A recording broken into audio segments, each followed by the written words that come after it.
يا جدعان مش هينفع كده بقى، يا تقولوا رقم يا اما ما تزعلوش من الرقم اللي هيتقال. تعالى اما احكي لك القصه. انا اي كلاينت بيخش يكلمني بيسال عن السعر.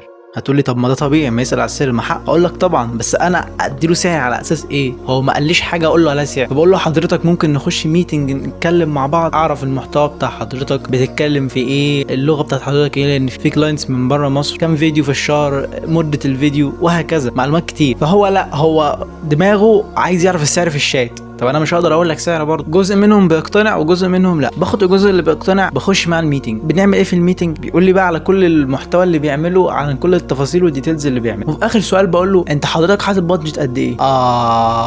وهنا العميل سيسكت قليلا. هيقول لي طب ما انا مش حاطط بادجت. طب حضرتك داخل تتكلم معايا على اساس ايه؟ انا بحب الناس اللي حاطه سيستم قدامها وعارفه هي بتعمل ايه. كل الناس اللي دخلت معاهم ميتنج كلهم، مش هقول لك اغلبهم، كلهم مش حاطين بادجت. اسالهم السؤال ده يقول لي لا مش حاطين بادجت. هنا بينقسموا قسمين. قسم هو حاطط بادجت فعلا بس مش عايز يقول لي الرقم لان ممكن اقول له رقم اقل فهو كسبان. والقسم الثاني هو فعلا مش حاطط بادجت بس انا لما بقول له رقم يتخض. عشان كده يا جماعه الخير، الايديت ده كرييتيف، محتاج حد كرييتيف، محتاج حد مبدع، محتاج حد فاهم الشغلانه بجد. فمعلش اللي مش حاطط بادجت او مش حاطط بادجت كمان كويسه بعتذر ليه تاني، ما يضيعش وقته معاك. طالما انت خدت القرار ودخلت تكلمني يبقى ان شاء الله هنتكلم في ميتنج وهنتكلم عن كل التفاصيل. ما تنساش في الاخر لو محتاج فيديو اديتور تترددش وابعت لي على طول، هكون في خدمتك في اي وقت. بس كده، كان معاك زيكو، سلام.